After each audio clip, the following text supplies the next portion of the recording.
Hey friends, welcome. I hope you had a nice Easter with your family. I certainly did, but nevertheless, we need to slowly get back to work now. We need to start paying attention to the crypto market again, and that's what we're doing today. In the meantime, a few things have happened. You all surely know this chart. This chart shows us quite well, quite often exactly, how and where we stand in the cycle. And we have also seen overnight that we have risen nicely again, that something has happened with Bitcoin.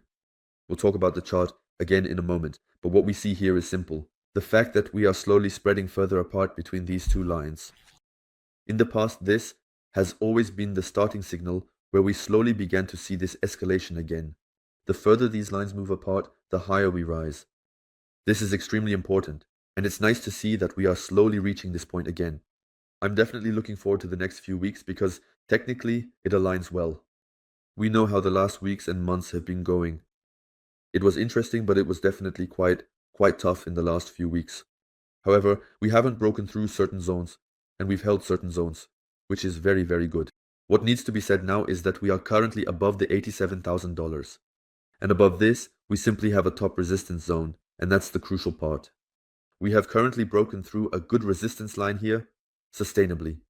We are above it, and if we close above it on the daily close, according to my chart analysis, we should initially see rising prices again. I already explained all of this to you yesterday in the VIP trading group, that we are now seeing a bullish breakout, so make sure to join there. Everything about it is in the description, and it's 100% free. It definitely remains interesting to see how sustainable this $87,000 level is, but from a technical chart perspective, this could initiate the next upward trend, and so far, everything is looking bullish, because most of the bears have slowly sold off. We are back at a low point here. In terms of long-term holdings, the long-term holders are not selling. When the push is out there, the trend usually follows, and look at the level we are at. We are at a level here. We weren't even at this level in the summer of 2021 when we corrected by almost over 50%. We are now at such a low point with the long-term holders. The long-term holders are currently not selling anymore.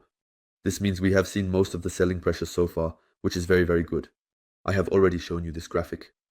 The people who have over 1,000 bitcoins are currently even more in a buying mode, so the big whales are currently buying, while the small retail investors are once again fearful.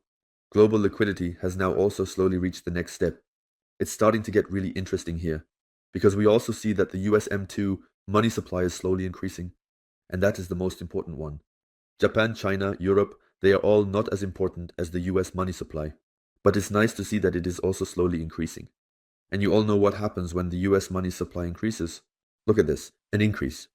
Here we had the bull one, 217. Here a huge increase, here you have in the bull 221. And here we are slowly seeing the next big breakout. So this breakout is really significant in the global money supply. And accordingly, we should slowly start to correlate with Bitcoin here as well. With the US dollar, we have now fallen so much that we are slowly entering this risk affinity. Slowly, people are becoming more risk-taking and investing more riskily. That's probably why Bitcoin has risen sharply again. Yes, because we have simply fallen too much with the dollar. The more we fall here, the more risk-affine people become, because people are simply fleeing from the dollar into other assets, more into assets that are rarer, more limited, like gold or Bitcoin. Gold is currently also at an all-time high, and it's nice to see that Bitcoin is slowly catching up. However, there is a danger in the USA that no one seems to be talking about right now. There is also the rumor that Jerome Powell will leave the Federal Reserve this month. We know very well that Donald Trump definitely had problems with the Fed and was definitely not in agreement with what the Fed is doing. However, if Trump were to fire him, we would have a huge outcry here. Because if he fires him, we would have no confidence at all in the monetary policy of the USA. And ultimately, it is the monetary policy of the USA. That sets the pace here. The USA and the US dollar, they decide our future here. If we no longer have confidence here, people will flee. And that will be very, very painful for the markets in the short term. We need confidence both in the short term and in the long term. That's why it wouldn't be so good. I know some crypto bros think it will be so great and all. If he's gone, then Trump will lower interest rates and print money, and things like that. Believe me, we will only lose confidence because of that. Because there are countless examples where this happens. I think the best example is, for instance, Turkey. I myself have been to Turkey several times, and I have noticed that the euro has been significantly more stable compared to the Turkish lira. Look at that. In 2019, $1 was 5 Turkish lira. Nowadays, $1 is almost 40 Turkish lira. So Turkey has experienced such massive inflation in recent years, and its own currency has become extremely weak. And that's only because the government here has completely tied itself to monetary policy. Monetary policy is no longer independent. It is entirely directed by the government. And that is a huge mistake. As mentioned, this can completely undermine trust in the long term and cause really massive damage. Because currently, the Federal Reserve is still independent of Trump. No matter what Trump decides, they don't have to listen to him. They really only focus on ensuring the economy is doing well, regardless of what Trump wants. And that is very important. This is why we have trust here. But this trust is somewhat diminishing.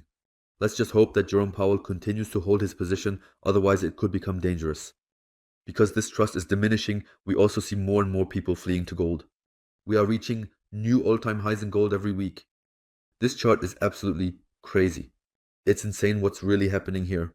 But this is truly because we are simply losing trust in the US dollar more and more as a consequence. But this will also come to an end, at least that's my perspective.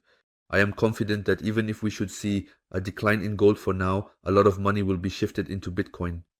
Because gold is currently being bought due to the risk of recession and so on. If we no longer have this recession risk, a lot of money will be shifted from there as well.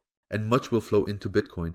It's quite good for Bitcoin right now that we are reclaiming the 50-day moving average and then building resistance again here, which would be very, very bullish in the long term and definitely very good, very, very sustainable. And these are simply important things that should be considered. But basically, time and data have matched up in every cycle so far. I also find this chart here incredibly interesting because look at it. Here we had the halving, and roughly 500 days later, we had our bull market top. Here, there was even the signal to sell. Here came the signal to buy, to start with DCA hitting the bottom exactly. Here, the halving, here it was, actually with this indicator. Our top was perfectly described. Here it was also said, here you should moderately sell everything. Down here, you should do DCA again. Here the halving, here our interim top. Very interesting how these indicators work nowadays. And you can also see how precise indicators can simply be. In the long term, we still have a few months ahead of us here. You can see that here. The green months are still to come. The green months should focus on September, November this year. That's why I am definitely optimistic, especially due to the fact that we are now seeing a really strong expansion of money supply. I just think the next few weeks will be interesting. A lot is happening globally. I think in terms of timing, the summer months, May and such, could naturally be a bit more boring. But in the short term, our bottom might be in for now. We could see rising prices initially. And towards the end of this year, I expect a huge influx in terms of capital and such. At least that's what it indicates now. Quite a few things point to that. I hope you enjoyed this video. If you did, feel free to leave a like or comment on the video. And then I would say, see you next time, friends.